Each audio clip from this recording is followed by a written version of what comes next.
Google, with joint effort with Meta, just launched a direct attack on Nvidia's most valuable asset. Not their chips, their software. And if this works, Nvidia's $4 trillion empire doesn't just face competition, its foundation gets shaken. According to Reuters, Google is building something called TorchTPU, a project designed to make PyTorch run seamlessly on Google's TPU chips instead of Nvidia's GPUs. That single moment explains why this moment matters more than almost any AI hardware launch in recent years. To understand the gravity of this, you have to step back and look at how Nvidia actually became dominant. Nvidia did not win AI because it had one good GPU generation. It won because it built an ecosystem so deeply integrated into AI development that leaving it felt irrational. CUDA is the center of that ecosystem. CUDA is not just a compiler or a developer toolkit. It is the layer that translates AI frameworks into optimized machine-level execution. Over more than a decade, Nvidia engineers tuned CUDA to squeeze performance out of every part of their chips, while simultaneously ensuring that popular AI frameworks worked best on Nvidia hardware. So when teams at places like OpenAI, Meta, Microsoft, or Amazon say they train in PyTorch, what they really mean is PyTorch running on years of CUDA-optimized assumptions. That stack includes low-level math libraries, mixed precision training, and distributed systems tuned specifically for NVIDIA hardware. So, CUDA became the industry's muscle memory. And muscle memory is hard to replace. But PyTorch sits at the center of this story. PyTorch is the most widely used AI framework in the world. It is the default choice for research labs, startups, hyperscalers, and enterprise AI teams. It is flexible, expressive, and backed by a massive open source community. Crucially, PyTorch grew up alongside CUDA. NVIDIA invested heavily in making sure PyTorch ran faster, more efficiently, and more reliably on NVIDIA's GPUs than on any alternative. Over time, that optimization created a silent dependency. That dependency created switching costs that go far beyond buying new hardware. Switching away from NVIDIA typically means rewriting low-level kernels, replacing CUDA-specific operations, re-optimizing memory movement, retraining engineers who have spent years working inside NVIDIA's tooling, and revalidating models that may already be in production. In large organizations, that process can take months and cost millions of dollars. As a result, even when alternatives exist, companies stay put. This is why NVIDIA can raise prices, manage supply tightly, and still see demand remain strong. The lock-in is not contractual, it's architectural. But TorchTPU is aimed directly at that platform. What Google is trying to do with TorchTPU is remove the most painful parts of leaving NVIDIA. The project's goal is not to convince developers to abandon PyTorch or adopt a new programming model. Instead, it aims to let PyTorch code run natively and efficiently on Google's TPU hardware. From a developer's point of view, nothing changes. The same training scripts, the same inference pipelines, the same debugging tools. Under the hood, however, the execution shifts from NVIDIA GPUs to Google's TPUs. That distinction is critical. Previous attempts to make PyTorch work on TPUs existed, but they were incomplete, poorly optimized, or required awkward workarounds. According to sources cited by Reuters, TorchTPU represents a much more serious effort. Google has devoted more organizational focus, more engineering resources, and more strategic importance to this project than any prior PyTorch TPU integration. This reflects growing demand from customers who want to use TPUs but view the software stack as the primary obstacle. The reason this obstacle matters so much is that Google's TPUs are not inferior hardware. In many AI workloads, they deliver competitive performance. They are designed for large-scale matrix operations, they scale efficiently in clusters, and they often offer better cost consistency than NVIDIA GPUs. Google also has one major advantage that NVIDIA sometimes lacks: supply. Google can ramp TPU availability inside its own cloud and increasingly outside it. And importantly, Google is no longer treating TPUs like a cloud-only product. Reuters reports Google has begun selling TPUs directly into customer data centers, not just through Google Cloud. That changes the competitive battlefield. Now, TPUs aren't just an option if you're on Google Cloud. They're being positioned as an infrastructure alternative inside your own facilities, the same territory Nvidia GPUs occupy. For years, however, TPUs remained underutilized by external customers. The main reason was Google's internal reliance on JAX, a machine learning framework around XLA, Google's compiler infrastructure. While JAX is powerful, it is not what most of the AI industry uses. Asking companies to switch from PyTorch to JAX meant asking them to abandon years of tooling, documentation, and institutional knowledge.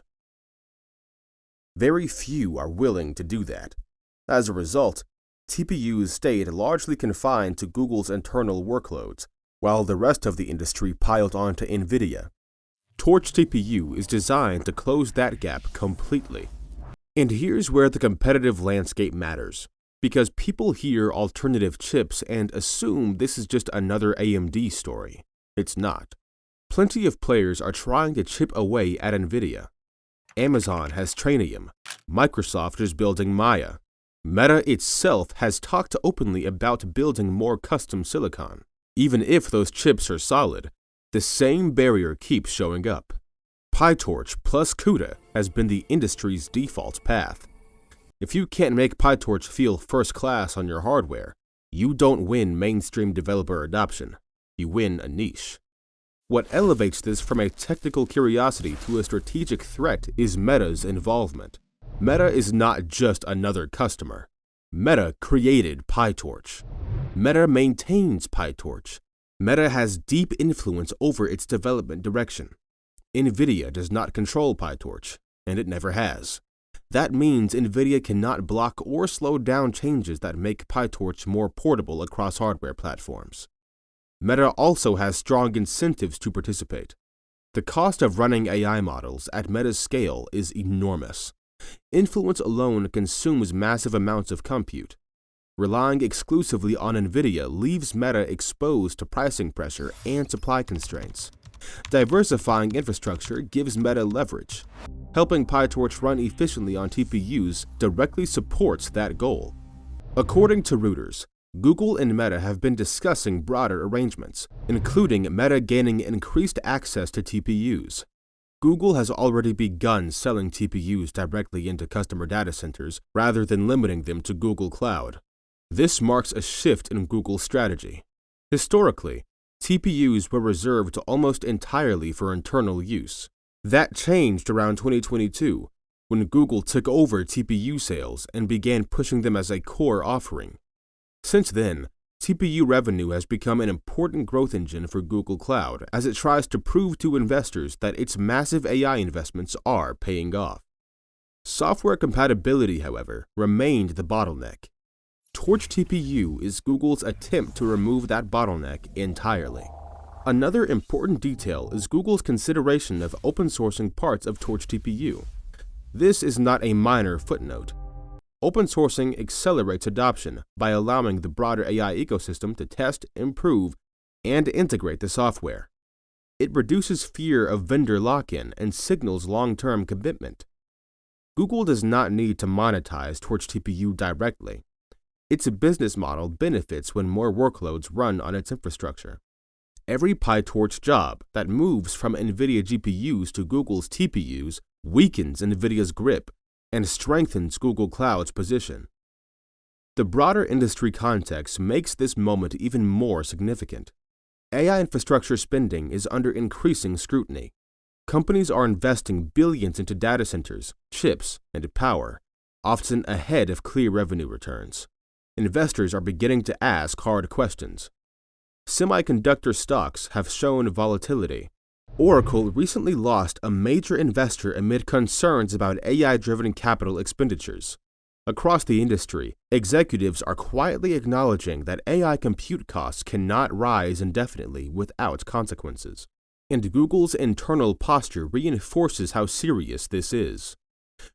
Reuters reported earlier this month that Google named Amin Vadat as chief technologist for AI infrastructure as part of an expanded AI infrastructure build-out, with capital expenditures projected to exceed $90 billion by the end of 2025. When a company is spending at that scale, software that increases utilization and demand for its own accelerators becomes strategically priceless. In that environment, an alternative to Nvidia that does not require massive engineering sacrifices becomes extremely attractive. TorchTPU does not mean Nvidia disappears. Nvidia remains a leader in hardware performance, networking, and developer tooling. CUDA is still far ahead in maturity. But TorchTPU changes the nature of the competition. Nvidia's moat stops being absolute. Instead of customers being trapped, they gain an option.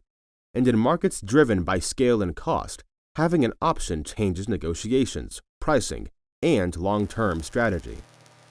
But realistically, TorchTPU will take time to mature. Making PyTorch run efficiently on non-CUDA hardware is hard. Performance parity is not guaranteed out of the gate. Google will likely need 12 to 18 months to refine the system, harden it for production, and prove its reliability at scale. But once it reaches that point, adoption could accelerate quickly. Nvidia's response options are limited. It cannot acquire Google or Meta, nor can control PyTech. It cannot prevent open-source development. Its main defense is to continue advancing CUDA faster than competitors can replicate its capabilities. That keeps Nvidia competitive, but it transforms CUDA from an unassailable wall into something that must be consistently defended. That shift matters enormously for valuation. Right now, the market does not fully reflect this risk. Nvidia's stock moved only modestly on the news. Google's stock also showed limited reaction. Many investors see this as just another competitive initiative. What they may be missing is that this is not a challenge to Nvidia's hardware lead. It is a challenge to the software lock-in that justified Nvidia's premium in the first place. So, do you think Google and Meta can pull it off, or is CUDA still too far ahead? Drop your take below. And if you want the real story behind the world's fastest-moving tech and AI breakthroughs, make sure to like and subscribe to Evolving AI for daily coverage.